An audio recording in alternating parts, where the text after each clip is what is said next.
పవన్ కళ్యాణ్ ఆయన మాటంటే మాటే. తాను మాటిస్తే ఆ మాటకు ఎలా కట్టుబడి ఉంటారో అన్నది చేసి చూపించారు పవన్ కళ్యాణ్. రాజకీయ నాయకులు మాటిస్తే దానికి ఎప్పుడైనా ఎవరైనా కట్టుబడి ఉంటారా? అది కూడా ఎప్పుడో 5 ఏళ్ల నాడు ఇచ్చిన మాటకు ఇంత ప్రాధాన్యత ఇస్తారా అంటూ అందరూ ఆశ్చర్యపోయే పరిస్థితిని కల్పించారు Pawan Kalyan.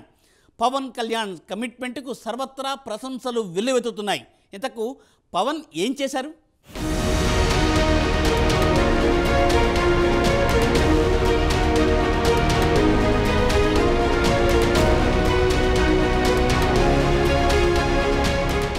AP deputy CM Pavan Kalyan బుధవారం బాధ్యతలు స్వీకరించిన సంగతి తెలిసిందే. విజయవాడలోని క్యాంపు కార్యాలయంలో ప్రత్యేక పూజలు చేసిన అనంతరం ఆయన బాధ్యతలు స్వీకరించారు.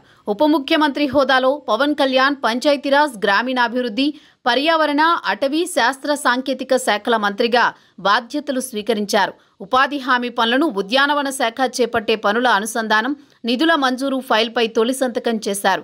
దీంతో పల్లెల్లోని ఉపాధి హామీ కూలీల పని రోజులు పెరుగుతాయి. కరువు జిల్లాల్లో ఉపాధి హామీ పనులు ఇక జోరందుకుంటాయి. గిరిజనం ఇబ్బందులను దృష్టిలో పెట్టుకుని గిరిజన తండాల్లో పంచాయతీ భవనాల నిర్మాణానికి నిధులు మంజూరు ఫైల్పై సంతకం చేశారు పవన్.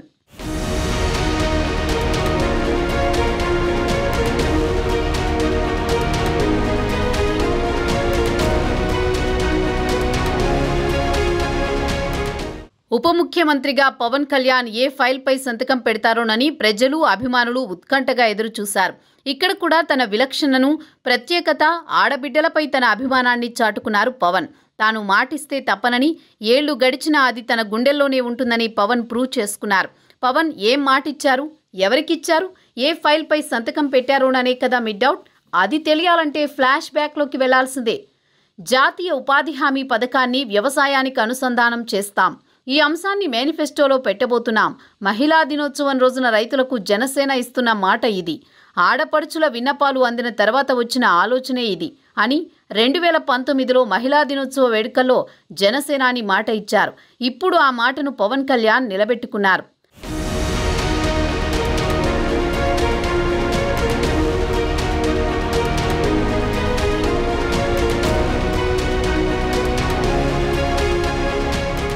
తన రాజకీయ ప్రస్థానంలో పవన్ కళ్యాణ్ ఎక్కడికెళ్లినా చెప్పే డైలాగ్ సమస్యలపై అధ్యయనం. ఆనాడు ప్రత్యర్థులు ఈ మాటను హేళన చేసినా పవన్ పట్టించుకోలేదు. సమస్యలు, వాటి పరిష్కారంపై ఆయన ఎంతో స్టడీ చేశారు. ఈ విషయాన్ని డిప్యూటీ సీఎంగా బాధ్యతలు స్వీకరించినప్పుడే రుజువు చేసుకున్నారు. అందుకే ఉపాధి హామీ పథకాన్ని వ్యవసాయానికి అనుసంధానం చేస్తూ తొలి సంతకం చేశారు. ఉపాధి హామీ పథకానికి ఉద్యానవన పనులను అనుసంధానించే నిధుల మంజూరు, గిరిజన గ్రామాల్లో పంచాయతీ భవనాల నిర్మాణ ఫైల్స్పై సంతకాలు చేసిన సందర్భంగా అధికారులు, ఎమ్మెల్యేలు, నాయకులు పవన్కు అభినందనలు తెలిపారు. దాదాపు 15 ఏళ్ల రాజకీయ ప్రస్థానంలో పవన్ కళ్యాణ్కి ఇది అరుదైన ఘట్టం. కామన్ మ్యాన్ ప్రొటెక్షన్ ఫోర్స్ స్థాపించినప్పటి నుంచి ప్రజలతో మమేకమై ఉన్నారు పవన్. జనసేన ప్రస్థానం అందరికీ తెలిసిందే. ఈ 10 ఏళ్లలో ఎన్నో ఆటుపోట్లు చూశారు. 2019 ఎన్నికలు పవన్కు చేదు అనుభవాన్ని ఇచ్చాయి. అయితే అపజయానికి కుంగిపోకుండా మరింత బలం తెచ్చుకుని జనాల్లోకి వెళ్లారు.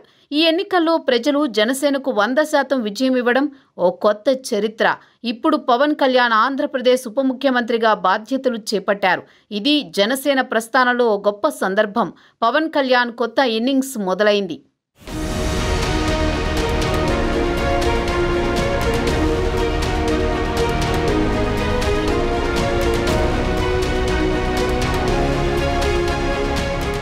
రాజకీయ నాయకులు ఎన్నో వాగ్దానాలు చేస్తారు. కానీ వాటిని నిలబెట్టుకున్న సందర్భాలను వేళ్ల మీద లెక్క పెట్టొచ్చు. పైగా 5 ఏళ్ల నాటి మాట ఎవరికీ గుర్తుంటుంది అని అంతా అనుకున్నారు. కానీ అక్కడుంది పవన్ కళ్యాణ్. కూటమి ప్రభుత్వం అధికారంలోకి వచ్చాక 5 ఏళ్ల నాటి హామీపైనే, మేనిఫెస్టోలో పెట్టిన అంశంపైనే తొలి సంతకం చేశారు. దీనికి సంబంధించి నిధులను విడుదల చేస్తూ ఇచ్చిన మాట తప్పనని సంకేతాలు పంపారు. బాధ్యతల స్వీకరణ నాడు కేవలం సంతకాలతోనే సరిపెట్టలేదు పవన్. డిప్యూటీ సీఎం హోదాలో తన శాఖలపై ఐఏఎస్ అధికారులతో రివ్యూ చేశారు. గ్రామాల్లో రోడ్ల నిర్మాణంపై ఫోకస్ పెట్టారు. ప్రతిపక్షంలో ఉండగా రోడ్ల సమస్యను హైలైట్ చేసింది జనసేనే. పంచాయతీల్లో రోడ్ల నిర్మాణం తన శాఖ పరిధిలోకి వస్తుండటంతో సీరియస్గా ఫోకస్ చేశారు. గ్రామాల్లో మౌలిక వస్తువులు, మంచినీటి కొరత రాకుండా తీసుకోవాల్సిన చర్యలపై అధికారులకు పవన్ దిశానిర్దేశం చేశారు. అంతేకాదు 3 నెలల్లో సమస్యలను పరిష్కరించాలని డెడ్లైన్ సైతం విధించారు. మొత్తంగా బాధ్యతల స్వీకరణ నాడే ఏకంగా 10 గంటల పాటు వివిధ శాఖలపై సమీక్ష నిర్వహించిన పవన్ కళ్యాణ్ తాను మిగిలిన రాజకీయ నాయకుల మాదిరి కాదనే సంకేతాలు పంపారు. అపార అనుభవం ఉన్న అధికారులే ఆయన స్పీడ్ సబ్జెక్టులపై అవగాహన చూసి ఆశ్చర్యపోయారంటే అతిశయోక్తి కాదు. మొత్తం మీద పాలకుడిగా తొలి రోజే హిట్ కొట్టారు జనసేనాని. మరి ముందు ముందు పవన్ మార్క్ రాజకీయం ఎలా ఉంటుందో అన్నది వేచి చూడాల్సిందే.